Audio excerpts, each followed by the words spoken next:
DestinyComics.com proudly presents the following podcast. Sound like this. Yeah, from the left to the right, let's all introduce ourselves so people listening to the podcast know who we are. Okay. So am I just saying your name? Yeah, say your name. Say your name. Hi, I'm Sarah Hadmiel. Hey, I'm Luis Lopez. Michael Sanders. Brandon Noel. And I'm Batman! Just kidding. Maylene Macias, sorry. And you are at the table with Destiny. For those of you, this is our first podcast. Most of us here are writers, editors on the 8-Bit Pulp magazine. And we're not really trying to sell the magazine to you right now. We will at the end of this. Beware. Beware.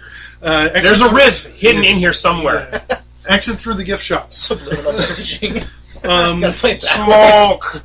10% off to anybody who finds it. Yeah. But we're all just, we're writers, we're friends, we're just sitting here, we're going to riff on some nerdum and just have some fun talking. And, we kind of have a unique perspective in that we're all writers and part of the industry a little bit. So, with that said, I kind of have an interesting topic I want to bring up. All right. Because since we started publishing comics, I started following comic book news websites and stuff. I read an article the other night about a library who refused to pull The Killing Joke from its shelf. Oh, I heard about that. Refused to pull it. See, it was in the young reader section. And several parents wanted it pulled because it shows, if I remember, it shows Batgirl getting shot. Well, it shows Batgirl getting shot, but here's the dilemma or whatever, is it's kind of implied that the Joker rapes her. Really? Mm-hmm. And it's implied, it's not shown. In the gunshot hole? Well, no. Oh my goodness. Sorry, it came to my mind, and sometimes I can't stop myself. Yeah. Shoot you right here. It's the famous scene where the Joker comes through the door dressed up in the Hawaiian t-shirt, Yeah. shoots her. And then he takes photos, and then later on in the book, he's kidnapped Commissioner Gordon. Yeah. He straps him into this S&M kind of torture gear. Figures. And then sends him through a When funhouse. I get a girlfriend named Harley, she's gonna love this chair. Yeah. But sends him through this funhouse with these photos of blown up S&M kind of weird stuff, and there's some images we never see, but we just get his reaction. Oh yeah, that's true. There's this whole kind of did the Joker rape Batgirl? I'm trying not to say it. I honestly, I don't know which was more disturbing, the raped in the bullet hole or the Hawaiian shirt. Rape my bullet hole, just take the shirt off! Anything but the shirt. It hurts so much worse than this gunshot in my spine. I can't get the Hawaiian shirt out of my mind now. That's just horrible. Have you seen the big worse comic panel of it? No. Oh. I've read the book 100 times. Oh, me too. I love that book. That was one of the first books I read. But yeah, I can understand some parents getting, kind of iffy about that. But, a kid's not going to get that implicated. Yes, yeah, the shirt. The shirt. Are you worried that he raped her? No, look at the shirt! Do you know what your child is wearing right now? They come out wearing that shirt. No! Oh, you polluted my child! But, I mean, Alan Moore wrote that book, who I think is a genius and batshit crazy. Oh, yeah. Oh, he is. He's a lunatic, but that's he's a perfect wonderful for writer. Yeah. He wrote some of the best Joker. I recently watched the Mindscape of Alan Moore documentary done 10, maybe 20 years ago. Dude's batshit crazy. Oh, yeah. I don't care how amazing he is. You don't want to be in an alley with him. No, I don't. When I first read The Watchmen, a comic and then stab you. Yeah, Please bring back the Joker with the shirt. yeah. First thing I noticed on The Watchmen is they have on the back of the book the photos of Dave Gibbons and Alan Moore. Yeah. And Alan Moore with that beard just looks like somebody who needs to be locked up. Yeah. He's got. Well, have you ever seen his hands? He's got one of those full finger claw. Oh, he's got 6 or 7. Yeah, now he's got tons of them. The first picture I ever saw him, he only had one, and at the same time, I was like, "You cut people." He's not weird. He's not safe to be alone.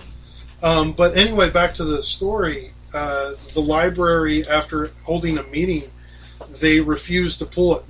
They told the parents to go screw themselves, basically, and said, "No, this is literature." And Batman, leave him alone. yeah, stuff like this happens in literature.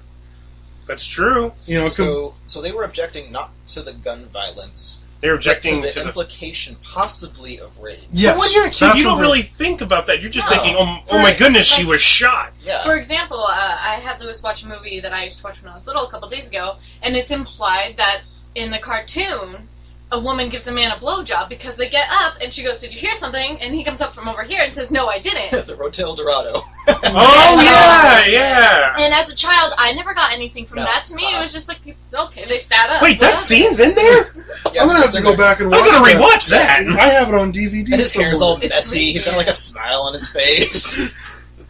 Oh man. But there are And a lot he's of like- movies he's like, or "Now I get to go shows find a that city of are gold." like that. That I used to watch, things that as a kid that I look back. I was just thinking about this the other day. Oh my gosh, I watched that. Like, Yeah, I do that. Holy crap. too. Remember, yeah. High School Animaniacs? All this stuff. Oh that my was in that goodness. you didn't catch before. Oh yeah. Oh yeah. Well, at least Animaniacs has a tendency to be intellectual humor. Oh, yeah. Like Yeah. references to Pavlov and, Mhm. and stuff that no kid would ever Yeah. catch. Hey, whose dog is this? Pavlov's. You know, they did the Les Mis parody They did. Oh, yeah. that I Run, didn't Fell, catch. Run, Fell, Run. There you go. Yeah. I never put that together until a few years ago. Yeah, I watched that as a kid and then went back and watched it as an adult after watching this new Les Mis, and it's Pretty spot on. it's pretty on par.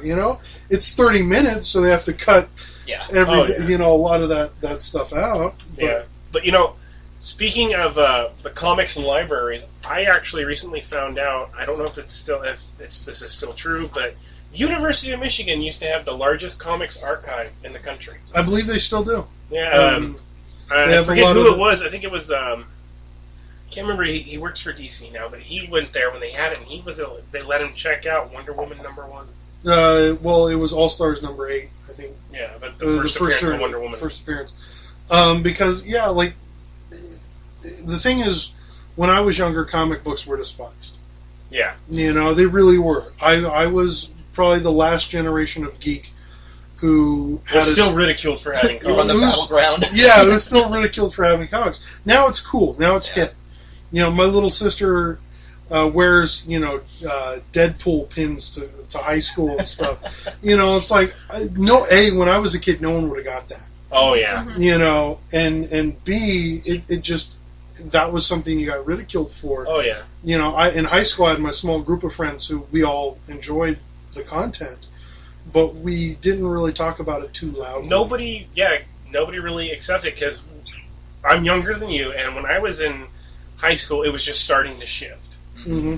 I brought an old stack of comics in, and we did a reading thing where your second period of every day, you had to read something. They never said it couldn't be comics, so I brought in a stack of comics, and everybody's like, "Dude, you got comics?"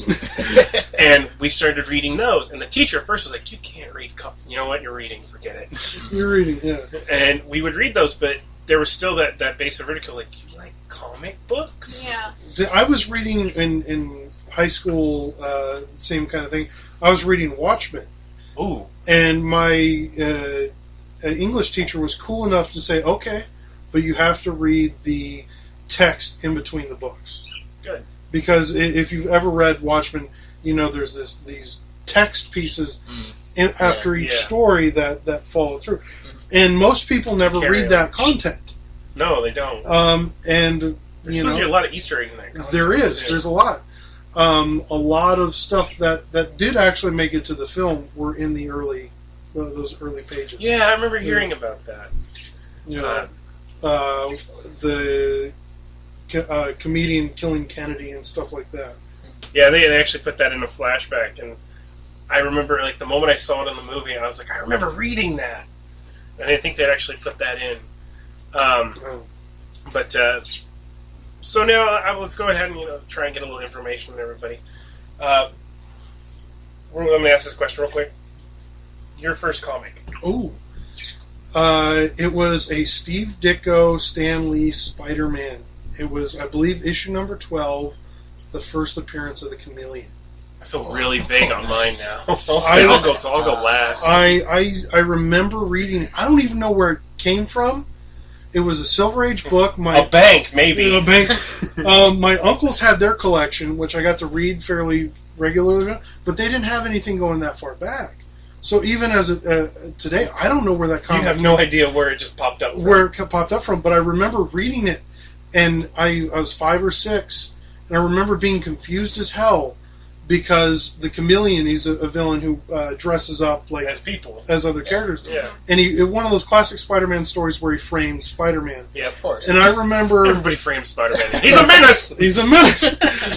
James Jonah Jameson. He's been trying to tell us all his life. Yeah. But I remember the cops coming in and trying to arrest Spider-Man. I remember just being confused. He's a good guy. He's a good guy. Why would the cops be after Spider-Man? Oh, to be a I child. love how you can remember your first comic, but you can't remember something you said last week. Oh, yeah. That's different. They're Really, it mattered. No. Yeah, whatever. Like he's the only one that happens to. Happens to everybody. Oh, man. Remembering breakfast sucks for me. All right, Sarah, you seem to be fairly read in first comics. Okay, my first comic, because I didn't start reading them profusely until I was a bit older and my cousins had them. Mine was X-Men's, what was it? The stories, it was about Rogue and her wanting to not have her powers anymore. Can't remember the name of the comic at the moment. I actually still own it, and I went bought and bought it. You went bought and bag it? Yes. But no, I can't remember the name of the series it was from. Probably Uncanny. Yeah, I sounds think like it an was uncanny Uncanny. story. Yeah, actually, I think it might have been Uncanny X-Men. And then you just decided I really like this. Yeah, but even from that, I decided I didn't even like Marvel as much as I liked DC. No, I did the same thing. I'm a huge DC fanboy. Like I started with Marvel, and then as soon as I could, I was like, no, DC. Batman. Guys wearing a Marvel shirt. I'm a DC guy. You know what? I'm a Marvel guy. For those of you at home, I'm wearing a Batman shirt. Well, I'm over here wearing a Super Mario shirt, so fuck y'all. And he's like, I never played the games. Oh, come on, Goonies. He's wearing the Goonies. True. She liked John. That shuffle. She's like, Shuffle. she's like that shuffle just it did something. Your first comic. Oh gosh, my first comic. I'll be honest, I haven't really gotten into comic books as a media form until the last 3 or 4 years. Why are you on this pod? No.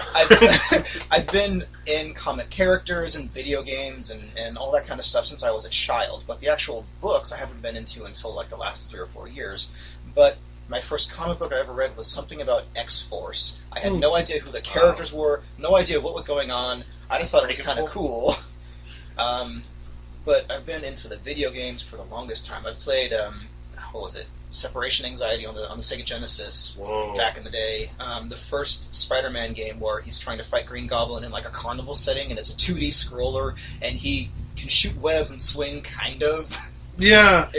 Those games weren't all that great. No. They didn't have great diversity, but no, they really didn't. They were just neat to see. I loved in that was the thing about my generation of nerd.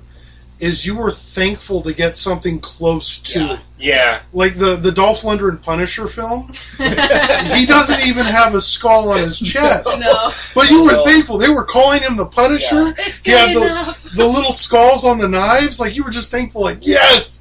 Everybody in the doing generation it. was crying, going, it's good enough. It's good enough. I kind of feel like, and I might be the only one, but I feel like the first big name comic book movie that brought respect to the genre was the first Spider-Man movie. It was a game changer. It was. Yeah. It was a game changer, but the first comic book film that was actually really treated respectfully, in my opinion, and it had a big budget, was Dick Tracy.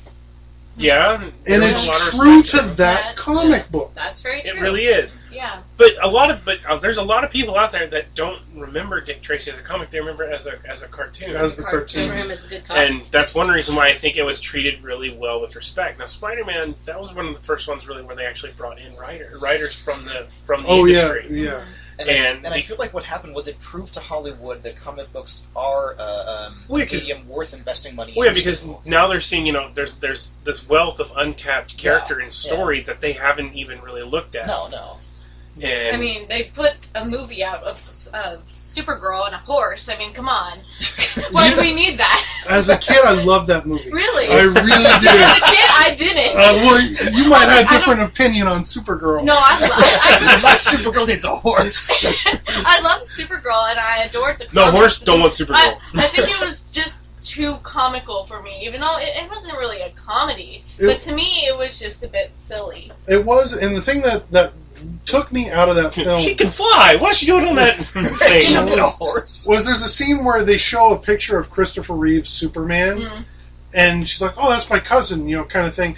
But Christopher Reeve obviously didn't do the Supergirl film, Yeah. so it just kind of really took you out of the film. Yeah. And that was the one downer to that movie. That pulled you away from it really bad. But it's not a good film by any means. It doesn't really stand out. Okay, so Maylene, your first comic.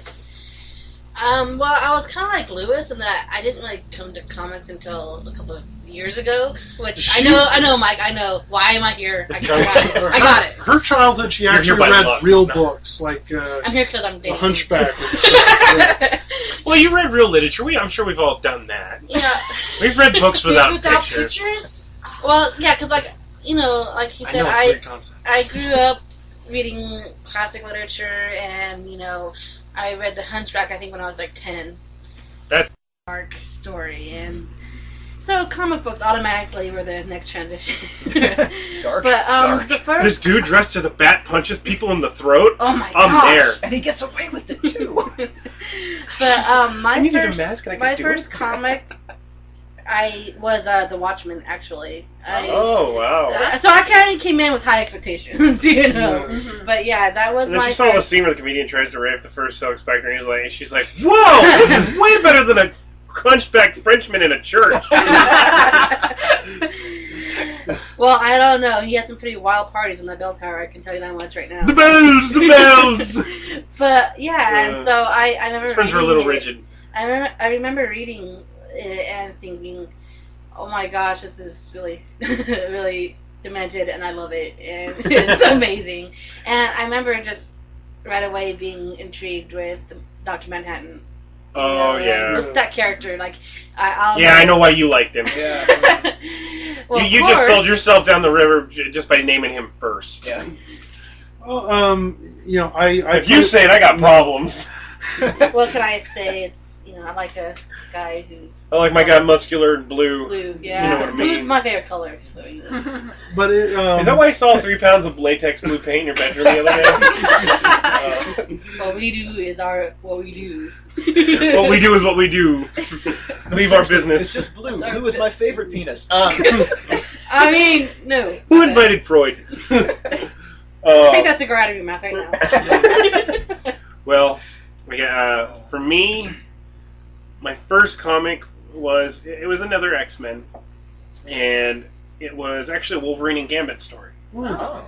It was the end of a run, actually, and they were fighting each other to get to, I forget this guy's name. He was a little guy with half a face, and Psylocke ends up driving him insane.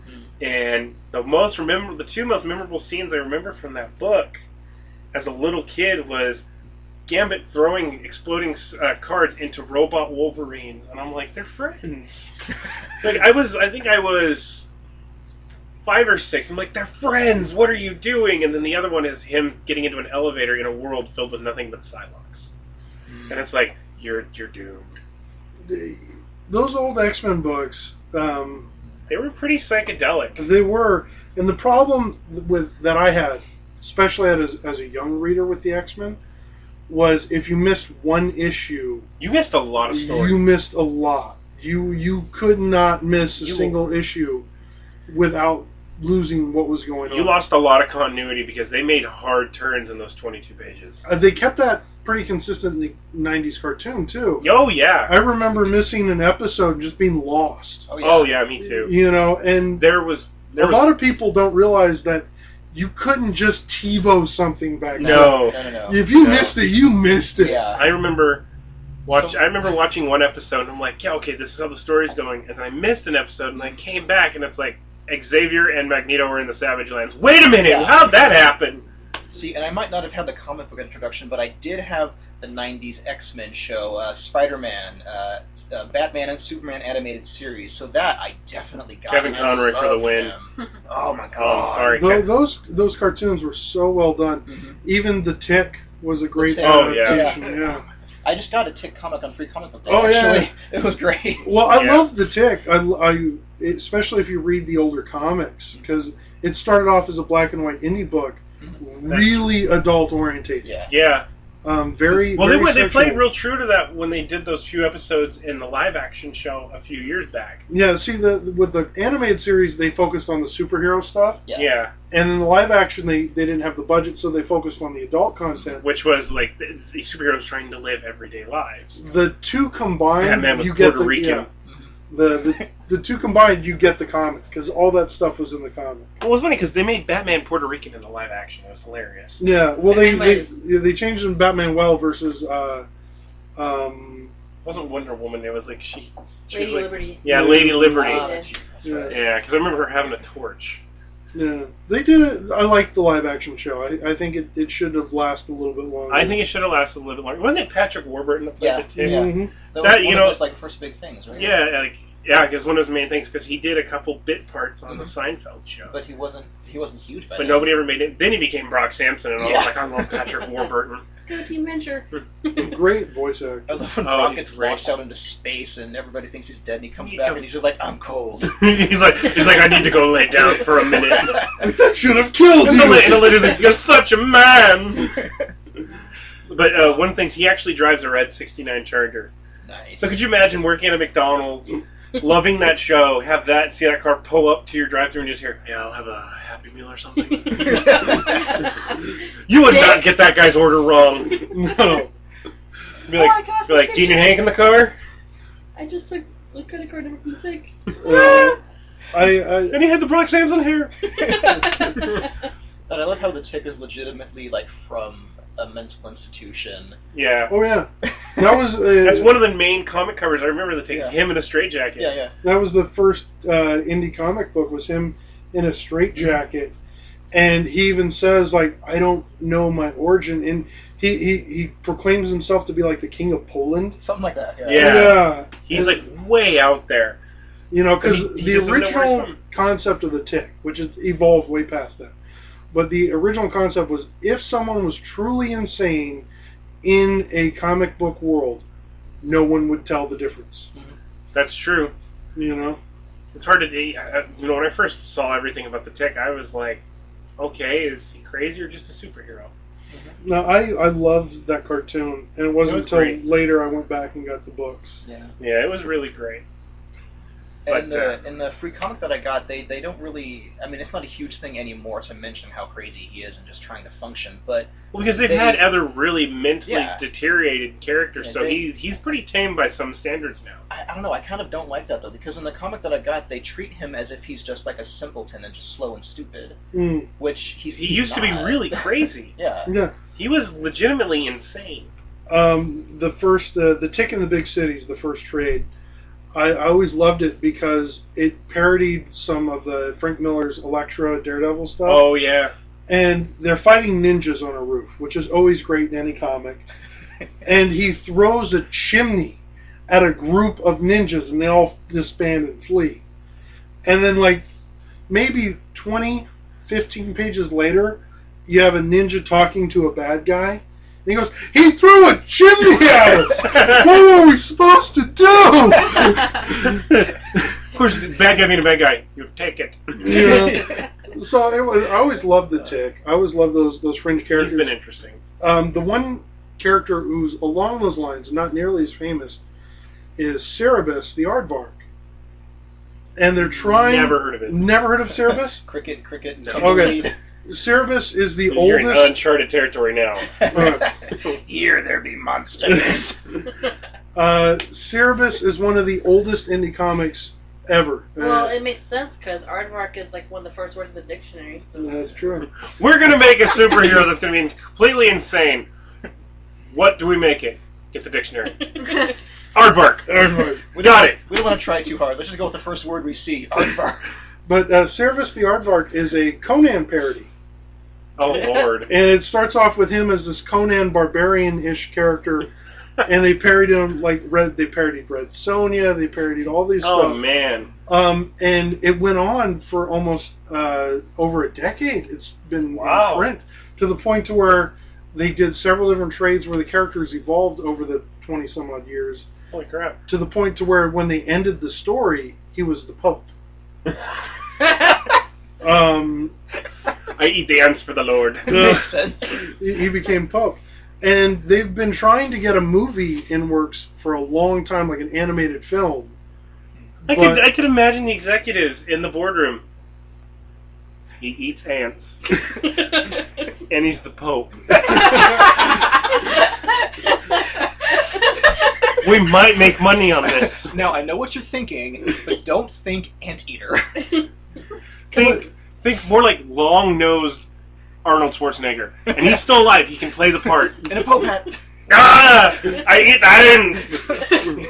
Get down! Get to the chopper while I eat these ants. But that's the film I'm actually looking forward to is if they ever make it. Pope anteater. All the sequels like Arnold the Anteater. Cerebus the Aardvark. Well, sadly, there's a lot of comic book movies that are just The end of the stuck trilogy, in How I Became the Pope. development hell. Oh yeah. That's just how it is, and I hate that. But Well, they're trying to get the Dark Universe greenlit with Guillermo del Toro. I'm Or almost okay DC. with no more films or shows really of comic books being made. I'm so much into the original content that I feel like making more TV shows or movies, live action. You're dropping Cartoons Agents of okay. S.H.I.E.L.D. really hard right now. I'm sorry, but it's just no, honestly, My I question for understand. that show, actually... Well, here I have a different opinion on that because as someone who's making indie comics, I'm hopeful to get a TV deal or a movie deal right now, because that's where the money is. Oh, I want to see who they get the voice of Mr. Cuddles. I want to hear the voice of Mr. And Cuddles. honestly, Like, he's a little teddy bear, and I just want to hear, like, somebody be like, get out of this house right now, this is my little world. Because you hear all the time in the indie world, guys saying, "Oh, well, I sold the rights to this character, I sold my movie rights," and so, and they get movie money. honestly, I'd Yeah. rather see an angelically possessed bear over an aardvark. Over an aardvark. Or whatever it was. Okay, we got 2 movies to pitch to you today. We got an aardvark Pope and an angel-possessed teddy bear. With an eye patch. You can't get Got an rid of iPad. religion. Either way, we're talking about Jesus. Your choice is, you want cute and cuddly or really long tongue? Which can Oh, go in Jesus some- Aardvark, it's perfect. He ate fire ants for your sin. And when he talks, all you hear is... Walking on water. Aardvark Jesus, save us. Loaves and fishes and ants. I think my idea is more along the lines of like the superhero comics, just because doing them live action more and more, it's just focusing on the visual effects rather than the story. Right. I get Unfortunately, what that's you're what a saying. lot of Yeah, movies are. we get what you're saying. It's just they're doing it now and so close together. There's a lot of money in it, but also we finally have the technology where you can see the stuff that they did in the comics live action. And I think that's one thing that a lot of comic fans have been dying to see in reality. A phoenix that actually looks I'd like to a actually see phoenix. like a phoenix that could do something, an Iron Man that actually flies and A shoots. phoenix that destroys a sun, Yeah. is possible. In, It's possible now. Like 20 See, years ago, the no. Rocketeer was wonderful. Oh, I love the Oh, Rocketeer. yeah. And there wasn't too much. Everybody I know hated that, but I'm like, well, except you guys. But I loved the Rocketeer. Everyone hated it. Well, Everyone hated it. the one thing I thought Cliff We Eastwood loved was it. No, awesome. everybody hated it. I thought it was great. No, you didn't. You hated it. one thing that pissed me off is it just had its 20-year anniversary. And they didn't really do anything for it. The Blu-ray came out, That was it. no special features. I didn't even hear about Yeah, the Blu-ray. No, Yeah. It's out on Blu-ray, no special features. I have it on It's supposed DVD. You're supposed to have a It's- running comic now. Again. Oh yeah, Yeah, They brought IDW. it back last year. IDW is doing some great work. Yeah, they with brought Rocketeer. that back Ooh, and the this summer they're doing a and the Rocketeer crossover with the Spirit. Really? Yeah, I'm looking Ooh. forward to That'd that. be great. The Shadow's supposed to have a running comic now after like 30 years. Yeah, IDW got the Shadow up and running again. I don't care. I loved the Shadow, and Alec Baldwin's crazy now, but he was a great Shadow in the movie. I loved the movie. Now? Here's the one thing that I wish That they had drove done him with that insane. film. And it's just purely like nostalgia, and I know they never would have even thought about it. But because he transforms, like Alec Baldwin transforms with He gets a crook nose and a more slopish forehead. I wish they had just, and his mouth is covered up anyway. Oh yeah, perfectly. I wish they had just used Orson Welles' dialogue from the old radio show. Oh, that'd be great. Like that, because Orson Welles has the Shadow's voice. Oh, he does. Like he is the Shadow. Yeah. Well, Alec Baldwin, he says the opening line. He says, "Who knows what evil lurks in the heart of men? The Shadow knows." And he does a fairly good job, but you need Orson Welles. Yeah, like that's the one thing I wish they had done. But that's the one thing that I loved in the '90s. You had a resurgence of these pulp heroes. This speaks to what we're doing now with the pulps. You had, the Shadow. You had Zorro came later. Oh, really. Zorro! I loved Zorro. But you have I used to stay up till midnight to watch the old 1950s live action show. And I always sang along with it, and I couldn't sing it too loud because my room was next to my parents. I'd always be like, Zorro, Zorro. And one time my mom was just like, you shut up right now. And so I was like, Zorro, Zorro. But like in the early '90s, you had a resurgence of the Phantom, the Rocketeer. Billy Zane was a great fan. The Shadow and Dick Tracy all kind of came out within a fairly close span of each other. It was a great little pulp renaissance. Yeah. And I love those pulp heroes. That's why we brought back a pulp magazine. Well, I think the reason why there was such a big resurgence in the 90s is everybody was starting to go really big sci-fi. That was the start of the massive sci-fi resurgence, honestly. And then I think people were honestly starting their burnout back then, and that's whenever they saw stuff like The Shadow, The Phantom, and Dick Tracy and the Rocketeer, and these were guys that had nothing to do with aliens or space. Some of them had like a special ability, or they were just trained really well, and they fought crime, and it made you believe that, if I tried real hard, I could fight crime too, almost like a Batman-esque kind of thing. And I love the Phantom. My one complaint with the Phantom is... Don't say Ghost Dad. No, not Ghost Dad. My one complaint with the Phantom is I don't like the fact that you have a character who's known for dying. Yeah. That's my one complaint. Because I dig the ring. Like, that they didn't really touch on it in the movie. Yeah. But in the old comics, that was something like he would punch someone so hard and leave an imprint of the skull. Yeah. He only did that once or twice in the movie, but that was a big thing. Yeah, the Phantom, great character. They tried to bring it back recently. I hated what they did with, you have body armor now. No, yeah, just, It's like, no, put him in the Billy Zane unitard and have him punch people. and that's the big problem I feel like we're having nowadays, that it's so very easy to take a well-known comic or pulp icon and just throw money at it and mistreat it. That's exactly what I felt like was happening with the pilot episode for Arrow. I was at Comic-Con last year. I was in the room when they played the pilot episode, and I shit you not, everybody in that room was meh about it. Yeah. Nobody loved it. The best thing that everybody loved was when they did that Twilight joke in the very beginning. That was it. Everybody laughed. The rest of it, That surprises me. They got a guy who was very, very pretty, but could not act himself out of a paper bag. I want to see the goatee. Is that wrong? No. Let him grow the flipping goatee. Because that's what Oliver Queen's known for having. That awesome. Yeah. The goatee. The Robin Hood-esque goatee. Mm-hmm. You knew that the guy didn't know the character. He didn't know what he was doing. He was just a male model who could. He was just a pretty face that they. Well, he was in that show Hung. Case rested. I never saw it, but I know he was. I watched a couple things and I saw Thomas Jane and I was like, "You were the Punisher. You do not male prostitute. You were the Punisher. Have some standards, man." I love Thomas Jane. He's actually doing a Western.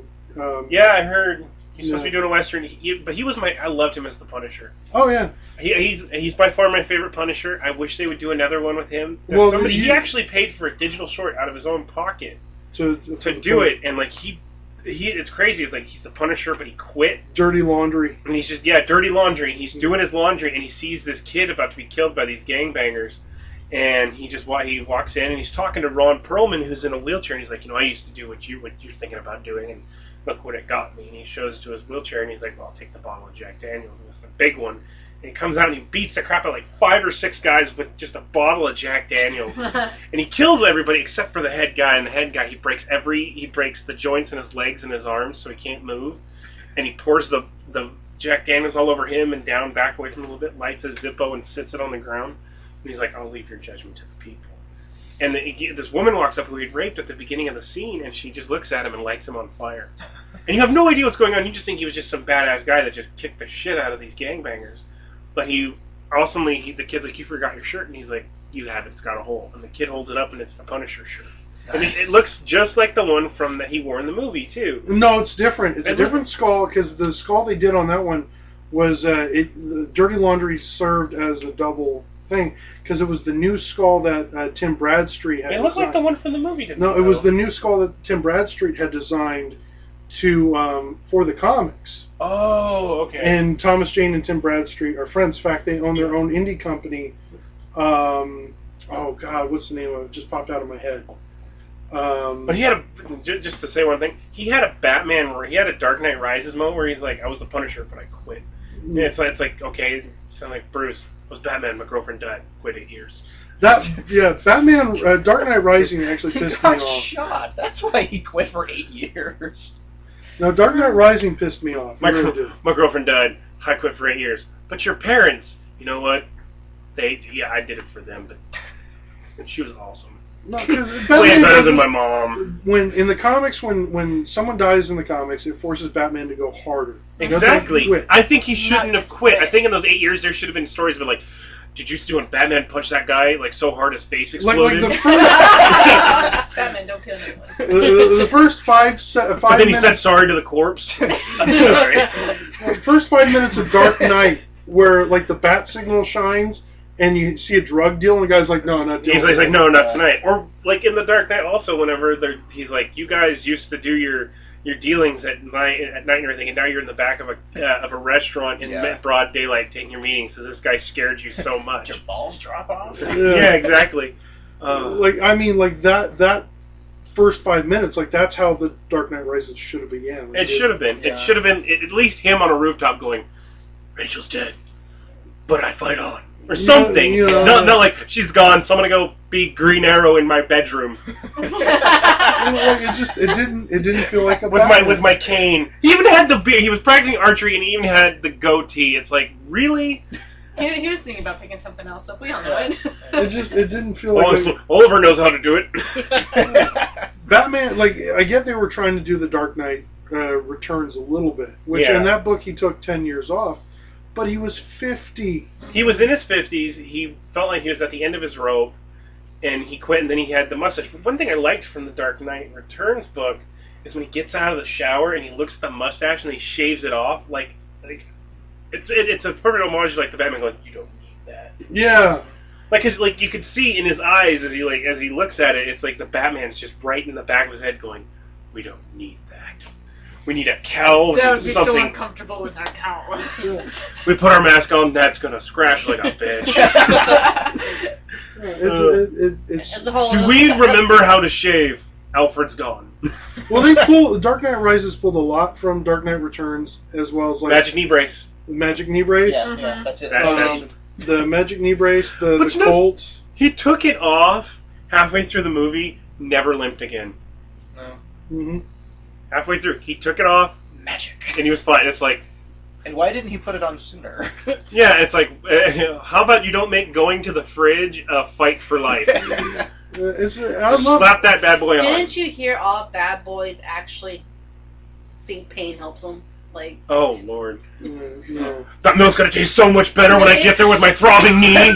Yeah. That plays into human psyche though, because I had an aunt who, after a car crash, because she was texting, don't text while you drive. I have speak text, so I'm good. She lost the mobility in her legs, but the doctor said if she tried, she could walk again.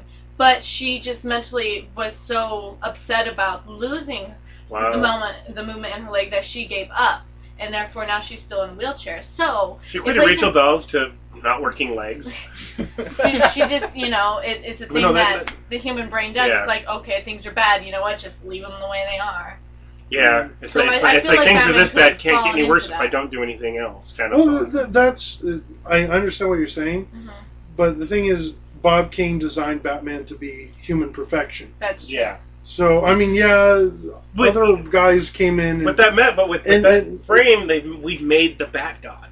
Well, yes, but like That's one reason why I like Earth One, Batman Earth One. Batman Earth One with him making all the mistakes. He doesn't make the jump. That's the coolest part. Yeah, that's on my to be read list actually. Oh, Yeah. I have it if you want to borrow it. Oh yeah, After me. Get in line, bitch. Yeah. You're wearing a Super Mario shirt. Man Bat gets it. Man Bat. Yeah, challenge of the Man Yeah. Bat. Nice.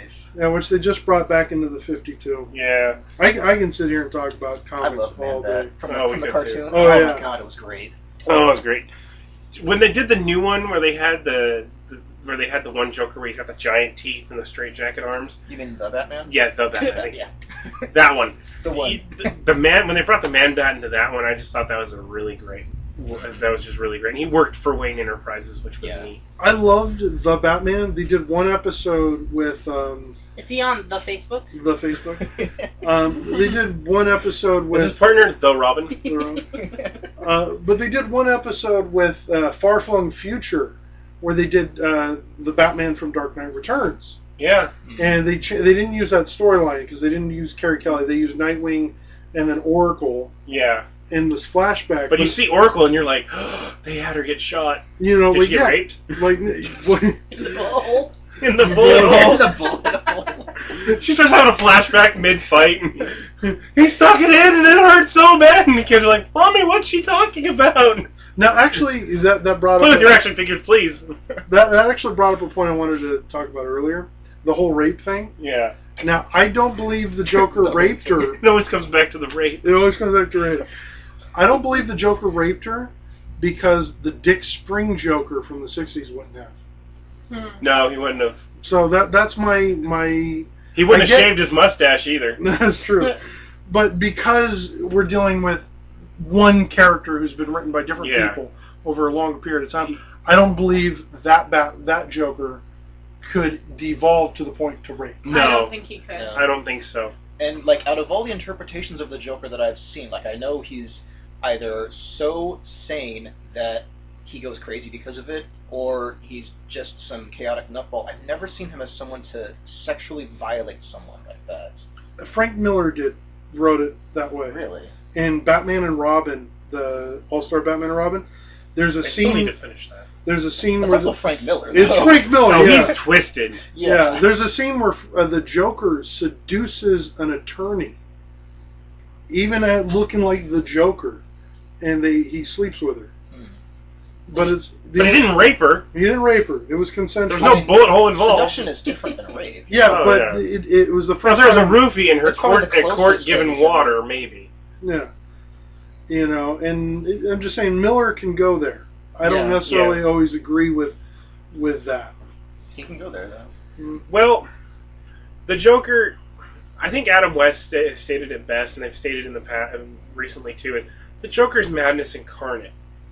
He will do anything, but the thing that mainly resembles with him is his sense of humor, as twisted and as messed up as this is what makes him laugh.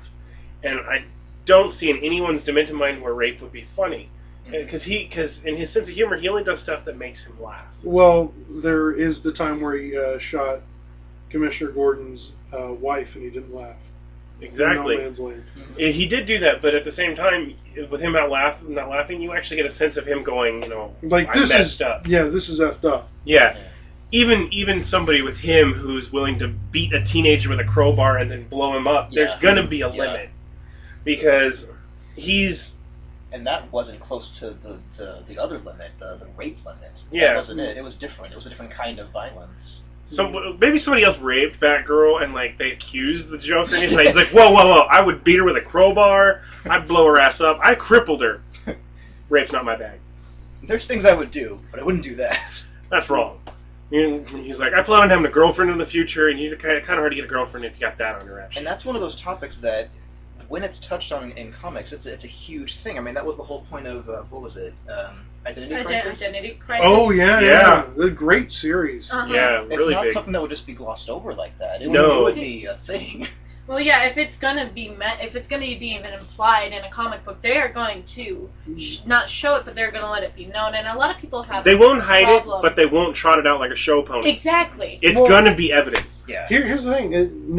To be devil's advocate, Killing Joke was written in the 80s. Yeah. They didn't, that was.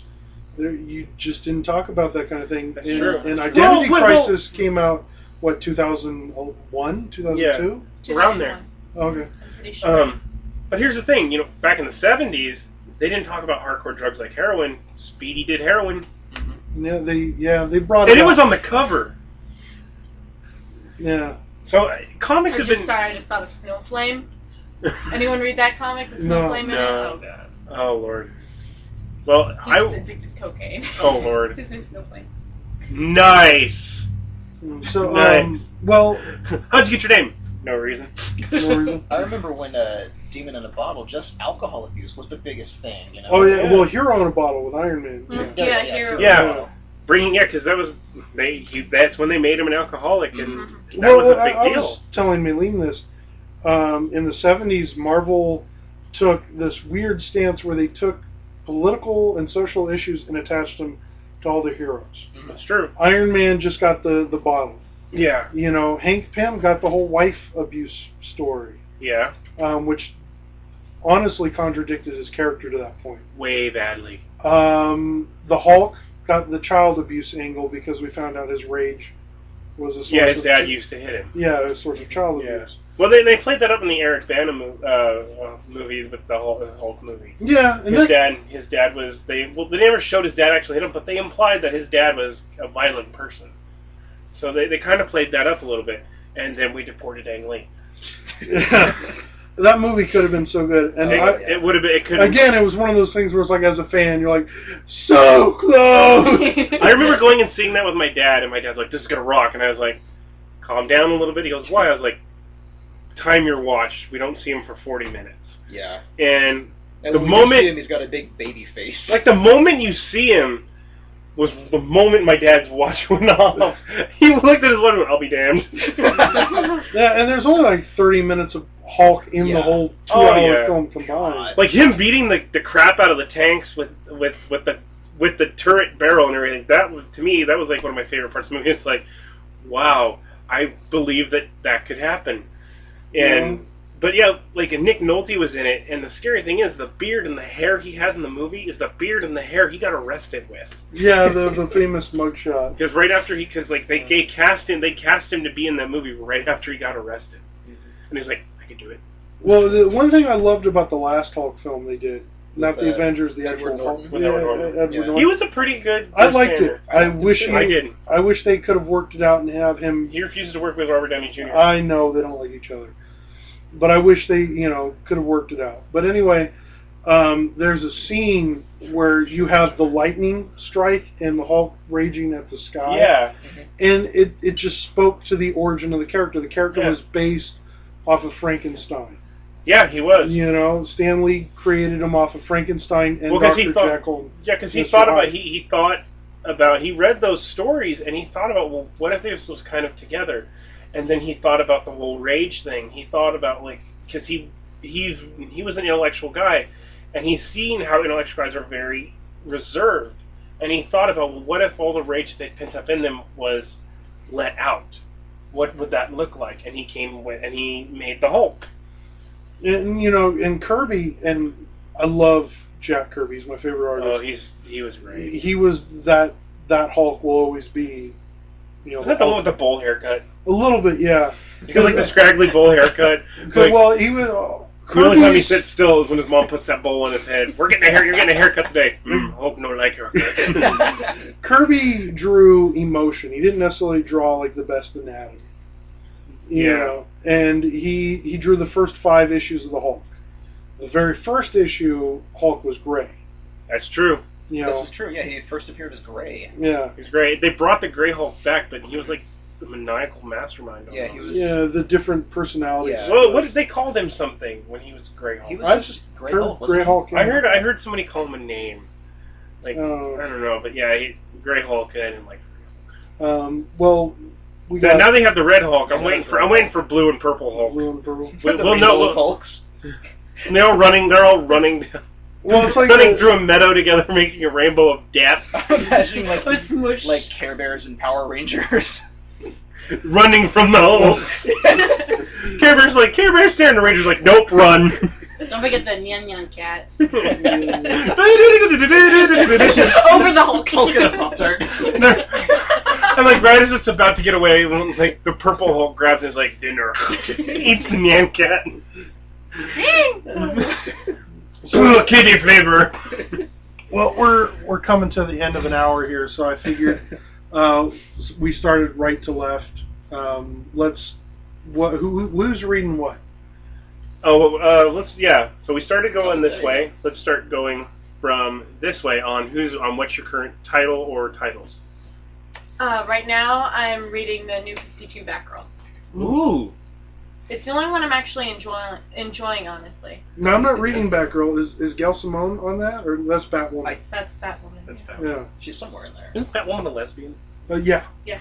Yeah, somebody told me, like, I didn't realize that until somebody posted a joke of, like, Starfire, like, holding her bra, and she's like, we want equal rights for fighting crime, and all the girls are like, oh my gosh, what you doing? But Batwoman's like, yay. Yeah, and then I read into it, and it's like, oh, she's got a girlfriend. So what's going on in Batgirl right now? Honestly, I'm only in about I've only finished one of the comics and then half of another because I'm reading the hardback that my friends let me borrow, and with work and all, I don't have much time to read them. Okay. What's your guess? She's fighting crime? I'm still upset though because I loved her so much, Oracle. So Okay. it's a bit tough for me to get back. With the into her reboot, as she's not in the wheelchair anymore. No, No. she's Batgirl The again. killing joke hasn't happened. No, Yeah. yeah, exactly. Well, no, it happened, but she recovered from She it. recovered. Okay. Yeah. That's But what the I'm Magic back brace? Yeah. Bruce is like, you think what it did to my knee was great? Yeah, it didn't kill. Wait till I strap it to your You gotta love spine. comic books. Everyone heals from She everything, still even so death. Yeah. one thing Oh, yeah. I love. I don't know if it's gonna spoil anything for any of you, but one of the scenes I love is that she's fighting crime again, and she's kind of subconsciously talking to herself like, "You can do this. You can be Batgirl again." And someone she's almost points a scared. gun at her, and she just She crumbles. freezes, and she can't help anyone. She just freezes. Almost like a Mm. PTSD moment. Yeah. Yeah, and I'm really enjoying it because of that, but still, I loved Oracle, and it's a bit tough for me. Yeah, I well, can understand that. I loved Oracle, but the one thing with the 52 is because they kept some continuity and didn't keep other guys, it really kind of throws me off. And I love It's not 52. universal. My question, my real big question is, the Atom. In one version of the Atom, his wife is dead. What happens there? We don't know. They're not doing an Atom 52. Exactly. It's like, you rebooted all this. I want to know what happened to the Atom. Is his wife Really? alive? Is she dead? Did he go into the bottle? Well, you got to read all the way to. You got to read The Search for Ray Palmer, and then you have to read Final Crisis to really get that. Yeah. Which I could never read all of Final Crisis. I have it, but the second they kill Orion, I was like, this book's stupid. Well, you know how they're going to start. You know how the original way they were going to start Final Crisis off, right? The original way. They were going to kill Nightwing. Nightwing, yeah. They were going to kill. They were going to kill Nightwing. Dead. But somebody actually walked up to him and was like, "You can't kill Dick Grayson. He's Robin. We've already lost a Robin." Yeah. And then after the 52, it's like, kill a Robin. You're reading.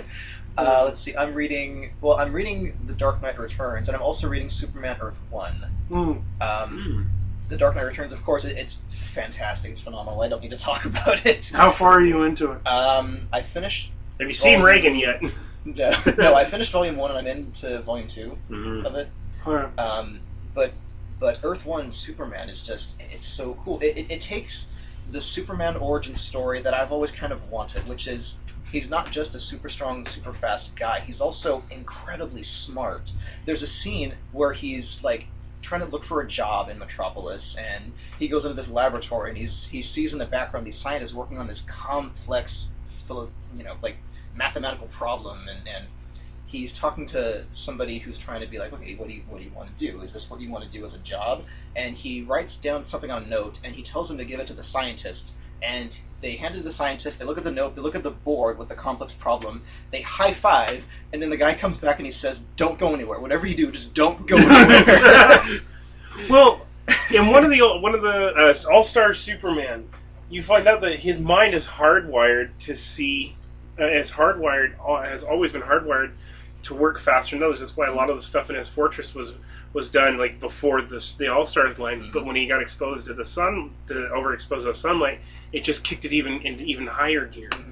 So, I love that Superman story, All-Star. That was a really great story. That was a tearjerker for me. I cried like a little baby. But you know what? Oh, me too. But you know, like in the movie, it's like I'm taking the Bottle City of Candor to a planet where it can grow and become its own planet, and then he takes off, and then he's back like a second later. But in the comic, he was gone for a long time, and you got that feeling because it was like a month before you got the next issue. Yeah. So you're like, But I haven't read Earth 1. It's pretty cool. I like the Earth 1 line. Mm-hmm. I've seen Grant Morrison is doing Wonder Woman Earth 1. Oh. They showed I one. might read that book. It's coming out at the end of this year. They showed one page, and it's drawn like a vase, like vase art. I didn't even know that was a thing. Yeah, like they took the old Roman or Greek vase and they broke it up like a comic book page. That's cool. And it looks great. Like Grant Morrison is one of my favorite writers. I'd buy a vase with that story on it. Right?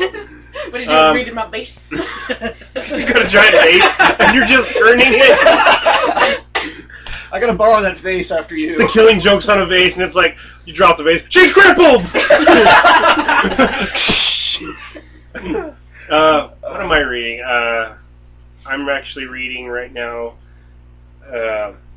Uncanny X-Force. I actually just pulled it off. I actually just took it off my list. It was the New Age of Apocalypse line that they were doing. And I started reading Batman and Robin again. Oh. The first one I picked up for Batman and Robin was actually a free comic book day, and it's Requiem. Oh, yeah. The silent issue for after the death of Damian, and I was like, you just see Batman lose it. Because he's sitting there crying and like moping in his chair, and he walks up behind Alfred, who's crying at this unfinished family portrait with Damien in it, and he puts the towel, and you just see him drop the sheet back over the thing, and he goes out into the Batcave, and he takes off in the Batmobile, and you see the Batmobile for some reason just slam through the buttress of a bridge, and like he keeps going, and then there's this shadow image. In the center of it is a shadow of Batman in his cave, and then in each little section behind him, you see criminals like screaming.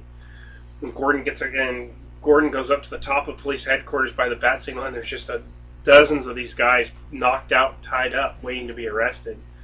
And then it shows him back at the lockers in the Batcave, and he finds a note from Damien. And the note's telling him like, I know you don't want me to go help you fight Leviathan. I know you want me to stay safe. He's like, but I gotta do this. I gotta help you. Mom gave me life, but you showed me how to live it. I love you, Damian Wayne. And that's when he just loses it, and he punches the lockers and picks it up and throws them, and his hands are all bloody, and he just... The last thing you see is him, at the last 2 pages, is him on his knees crying, and then you see the Batman boots and the mask with a Robin actually sitting on the boots, and it says, rest in peace, Damian Wayne. Now, here's the thing. I loved Damian. I really got to like Damian. His death was a bittersweet for me. I don't think they should have killed him. I don't think they should have, but Grant Morrison, he even said, when he first brought him into continuity, he planned on killing him. And they did. They originally killed him at the end of his first 3-issue arc. Yeah. And then he came back. Yep. Like, come on. Like, the character is so good. It's a good idea. You have officially added a spoke to the wheel of a continuity that's been around since '39. That's what it was with Jason Todd, right? Well, Jason Todd, he died, but then they loved him so much. No, they didn't. Jason Todd Everybody was very hated his well guts. hated. Yeah. No, okay. There was a reason why he was killed. The fans voted. It was a 900 number vote to kill Jason Todd. I need to get to read more. Yeah. The reason why they brought him back. I have Hush. I just haven't gotten into it. The reason why they brought him back was they killed Jason Todd in they killed Jason Todd. Yeah. They killed Jason Todd and Deviant family, and he was dead for a long time. Oh, they didn't bring him back until It was 30, 40 years. Yeah, they brought real time. They brought him back just a few years ago. Yeah, what happened was they That's did Red Hood. an issue in Hush where they hinted at the fact that he was still alive. It was just a hint. Okay. Yeah. And then it was their best-selling issue. They're like, "Oh shit, should we bring back Todd?" And then they did the Under the Red Hood. Yeah, and that's what actually got me back into collecting singles. For a long time, I was just buying graphic novels. Yeah. And then Under the Red Hood came out and was like, "Okay, I'm back. I'm buying weekly or monthly issues." Why did they hate Todd? He was a dick. He was a dick. He was okay with Dick Grayson. Dick was slightly brash. He was go-getter, but he listened to Bruce, and he actually had an etiquette about him. Like, he fought crime and everything, but he had a respect to him. Jason Todd, no respect. He butted heads with Bruce all the time, and he fought criminals, and he just trashed them, and he was like, he almost had a "I'm better than you" feel to him. He He had that chip on his shoulder. He had this chip on his shoulder. And the thing is, what was odd is you could literally put the same text in a Dick Grayson bubble that you could put in a Jason Todd. And it would sound different. It would sound different because Jason Todd would come off as an asshole. Yep. Just by the character that they had created. Well, plus, I think it has something to do with how Bruce found Jason Todd. Jason Todd was a street kid. Who was ripping off, was taking the wheels from the Batmobile. Oh, okay. So you've got this sense of, you're a criminal. But Dick Grayson, when Bruce found him, his parents were killed by the mob. Yeah, he father figured him. Yeah. Jason Todd, he's like, I'll teach you to do good things. So that, and then, Tim Drake, it's like, you're Batman. Okay, I guess you have to be my Robin. Damn it! Get in the car! Get in the car. He's like, wait, I have a family! They're gonna look for me! What are you reading now? I'm reading the Ghostbusters from IDW. You've been telling me about that. I've been really wanting good. to pick that up. It's supposed to be a great series. A great series. It was weird because I was following it from issue 1. They made it to issue 16, and then they jumped back to issue 1. And the reason being is same team, same artist, same group. What happened was in the storyline, the original 4, the team, got kidnapped and got sent to an alternate dimension. They're trying to get their way home. And so you have, I can never remember her name, the secretary. Annie something. Yeah. Annie Potts. Annie Potts. You have Annie Potts. You have Annie. We got one! No, actually, I think that's the name of the actress who played it. Yeah. I don't think that's the actor. Yeah, that is the actress. I can't remember her name now. But you have. I've known her as Annie Potts for so long. I know because I used to watch Designing Women. Yeah. I remember going to my grandma's. So what happens is they got. That's that Southern one, such a bitch. You lost your core team. They're in an alternate dimension, so they had to put together a new makeshift team out of other characters that have appeared in the book. And it's pretty much that extreme thing. It's not really extreme. It's a little different. But so you have hated the girl with the thing on her, with the little one and the girl is actually the goth chick has transitioned over into the comics. I hated the girl with the pink. But that girl. The goth chick, she was running Ray's occult bookstore. Really? Yeah. So they brought her into mainstream. She might be savable. Yeah. What about the black kid? No, it's none of them. She's the only character. I liked him. He was all preppy. She's the only one from the extreme because it's her. It's Annie Potts. It's this other character who's been a villain for 2 arcs. Really? Who's had to come in and be their new. He bashes in the door, blows shit up. He's like, "I'm here to get the Ghostbusters." They're in another dimension. I'll be a Ghostbuster. Well, what happened was he was in prison. He was in prison at the end of one arc, and the mayor had to get him out to help because there's only so many people who know how to run a proton pack and stuff. That's interesting. So could you imagine the classified after that and must know how to run a proton pack? Must be experienced in fission. So, I mean, really great stuff. Must not cross the street. Yeah. Must not go. So, guy comes in, what's your name? Wang Dong. It says don't cross streams. I've never done that. Ask all my co-stars. No, the position has been filled. Go home. So I'm reading Ghostbusters, and then I'm reading TMNT. Oh, Again from IDW, which That's one of those ones that I want to get into. it's pretty good. that and Ghostbusters is what I like to do. I'm 2 issues behind IDW. on Turtles. I have them sitting in my office. I haven't read them yet. He just looks at me. He's like, "I'm so scared. What if they kill Splinter again?" No, because right now they're actually getting into the alien stuff. Oh, nice. Like Yeah. Neutrons? And- Yeah, the Utrons and stuff. Oh, those are some really good stories. But what's really cool is because in classic Turtle mythos, their house got destroyed again. Their lair is always getting destroyed fairly regularly. They went through like 5 layers in their original run. They did. At this point, they're actually held up in an abandoned church. Nice. Which is really cool, and they have some sewer access. But like, the reason why I love it is there's some great art with Leonardo on the roof of this church next to an angel. Oh, it's great. Like they're really playing that up. Well, he's the one that's always been like the Raph being like you'd expect to see him in the shadows more, and like maybe up in the rafters of the church with the angel, like because he's always brooding. But Leonardo, there's just something about him, like where he's like, I must stand next to an angel. Yeah. Outside of those books, I'm following a lot of the 52. Yeah. The one I just started following was Wonder Woman. Yeah. I'm afraid to start reading that one. Oh, it's the I am best. too. Is it? It's the best Wonder Woman run I've ever read. And the thing is, again, going back to the Orion, I'm She a New wearing Gods. pants? No, she's not. Okay, thank goodness. I'm a New Gods fan. I love Jack Kirby's Fourth World, and Oh, yeah. they have her in this. It's weird because it contradicts the Justice League continuity in that in Justice League she's dating Superman. In Oh her- yeah, that just yeah. happened this year. Yeah, in her book, she's getting kind of friendly with Orion. No. You're just happy because it's Orion. You're like, I'm very he's not dead. He's not dead. I'm very And happy. he's getting with Orion. some. In fact, in the last issue, he slapped her on the ass. Huh. You know, it's like, yeah, Orion. You know? I think I have a picture of that. He's getting ballsy. Yeah. But she will kill you. She's like, I come from an island of Amazons. The You last- know what we do to guys? The last run of Wonder Woman I read, she was so like, I need baby, that I just No. can't, I'm so worried about reading anything. Her else. biological clock was ticking. Yeah. That's the point of Wonder Woman. I need to have a child. Well, what they did is they changed her origin drastically. Okay. And I love the new What's her origin. origin I'm gonna now? have to- Okay, in the original origin, Spoilers. spoilers. The original The whole thing origin was spoilers from the already. 40s was Hippolyta created her out of clay and prayed to the gods, and the gods created her, and she Yeah. was this woman The original. born of clay kind of thing. Well, they're saying Wonder Woman grew up believing that, Oh. and her true father is Zeus. She's Percy Jackson. Yeah. And you little have a bit. brother named Percy. No, He's a little bit of a douche.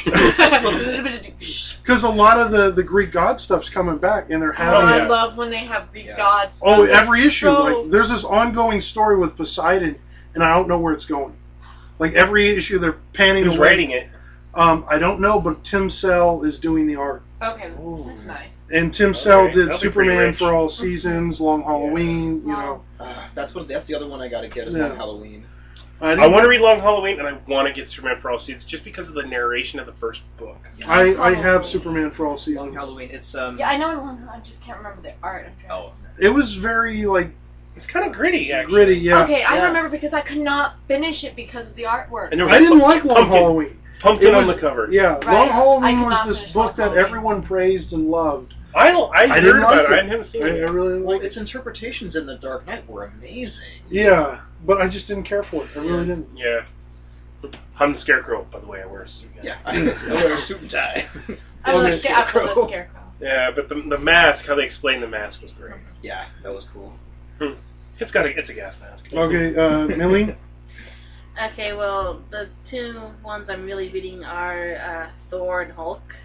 Thor. Yeah, Marvel and yeah. You know, I gave up on Thor a long time ago. Back whenever they killed him for the Ragnarok storyline, I stopped reading it, and they're like, "Thor's back." I'm like, "They're gonna kill him, yeah."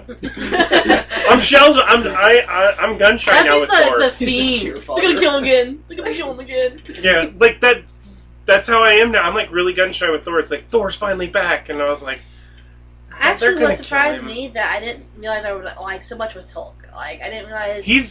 I would enjoy the comic. Well, when you Hulk read so half much. like how they treat him and stuff, Yeah. you're like at first you're like you just destroy everything. And you see how they talk to him, you're like, I want to hug you. I was like, can I hug you? That's one without reason why I like touching Hulk me, is because Jeff? he's so misunderstood. Well, they've really changed it in Marvel now because Mark Wade's reading it. Oh, he is? Or Mark Wade's writing it. Oh, he is? And I was like, well, I'm reading it. Yeah, I don't know you're if he's reading reading it. You're like, he might be reading it, but I know I am. I'm reading it when she puts the book down. Like, the moment that book hits the table, he's like, I put it down, look away for a second. Oh my gosh, what happened? I was getting a drink! I was only on page like 5. He's like, well, I'm on page 10, you gotta wait. But, yeah, I really he's been so enjoyed it, misunderstood. and I like the storyline so far, and it was even a little bit of Iron Man cross in one of the books, yeah. and I was like, oh my Well, gosh. Iron Man's this is encountered cool. him, but he's actually encountered Iron Man a lot. Yeah, but like I said, it was just I liked it a lot more than I thought I was going to be perfectly honest. I want to get Hulk 180 and 181. Good luck with that. I know. That's going to cost some money. I think the latest one I saw go was like for 500 together. Yeah, 500 for near mint.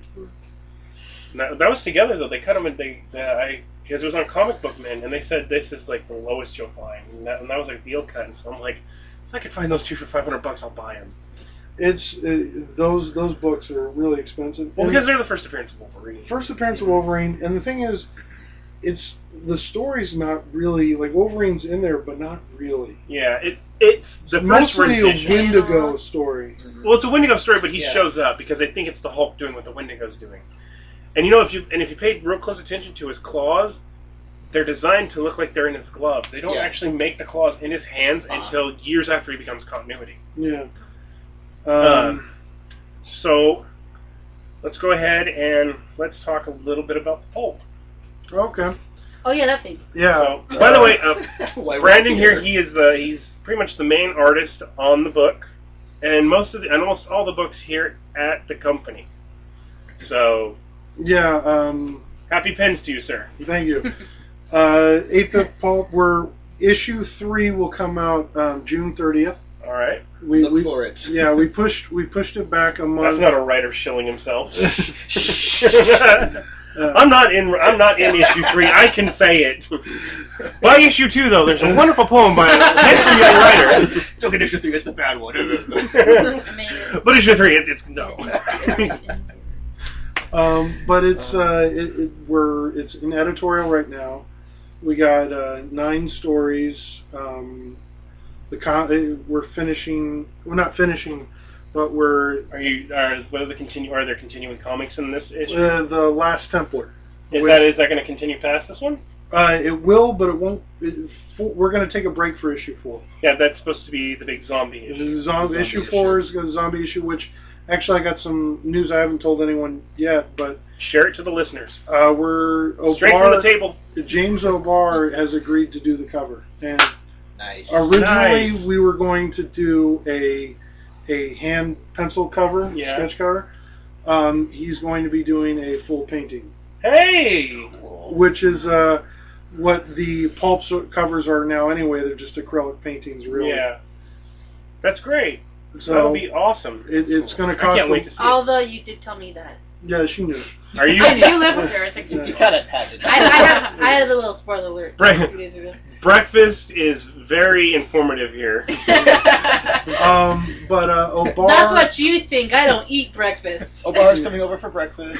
She's running out the door with a Nutri-Grain bar. He screams from from his drafting table. Guess what?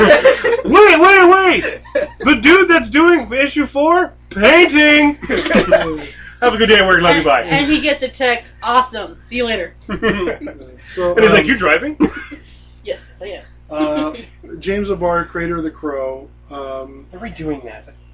You know what? He doesn't really have anything to do with the movie. I know, but we're doing it. But he's actually a fairly nice guy. Somebody else is gonna die. I haven't talked to him, but my business partner and writer, Phil Knox, he's the co-founder of Destiny Comics. He lives in El Paso, and they actually met and had like coffee together. Nice. Really? Yeah. So O'Barr's, from what I understand, is a nice guy. Nice. That's exciting. It's always nice when your icons are like cool people in general. You know? Yeah, and David Phil. Tennant told us not to meet our idol. Yeah. Yeah. I listened to David Tennant. Well, David. So but in issue 3 for the pulp, getting back on topic, Is there any type of story that's heavy in there? Like, is it heavy crime right now? Heavy fantasy? What? It's heavy Western a little bit because I'm finished. And I threw out my Western story for this. I have my the one that didn't even get done in time. Yeah, I have my the finishing up the captain, which is the 3-parter that's appeared in. Oh, okay. Yeah, Lewis submitted a Western. I did like a pseudo fantasy Western, sort of akin to Dark Tower-esque stuff. Ooh. I started writing it years and years ago when I first read the Stephen King, if you're listening to this, no copyright infringement. It's we an homage, okay? Parody. They can't sue on parody. Parody. I was so affected by the Gunslinger that it changed how I wrote for that time period. No. And looking back at it now, I'm like, oh god, I gotta take this out. This is just stealing it. But I still wanted to pay homage to it, so it's in that vein, but it's not the same thing. I have the illustrations. I got to show you when we're done with this. Oh, nice. Okay. Now my question on that is, your Western. It's implied he's not human, but not really said. He is. Is he a vampire? I was kind of inside scoop, people. I'm still working on that because this is going to be one of those ones that I'm going to make into a big actual series of novels one day.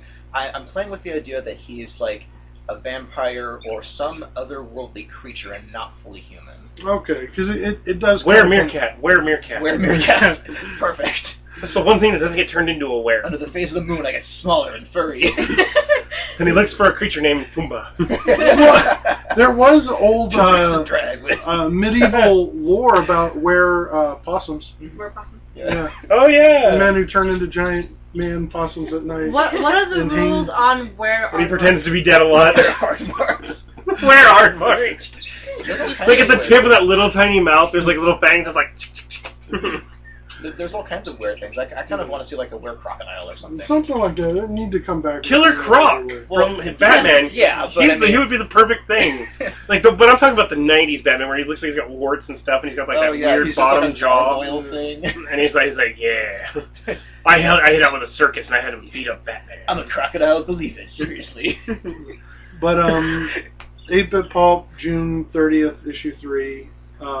I actually have 3 stories unfinished sitting in the wings that I'm trying to get into. Get them done. One's a type of crime noir, one is a western, and one is a steampunk with a warrior priest and a magician. See, well, here's the thing. For issue 3, we did like a sci-fi cover. Because we do these covers a long time in advance before we get the story. And that's all Western. So I got like the strong female sci-fi cover, and it's like all Western. Well, that's how it is with comics in general. You can't judge them by the cover. You know what? That's true. Well, that's true because I have an old issue of Justice League International, and it shows this team of superheroes standing over the bodies of like Batman, Superman, and everybody, and they like beat the crap up. And they even say in the word bubble, which I hate on the cover, they go, this doesn't actually happen in the comics, but it's pretty cool. Yeah. But Lord drew this. We're just enticing you in with this stuff. No.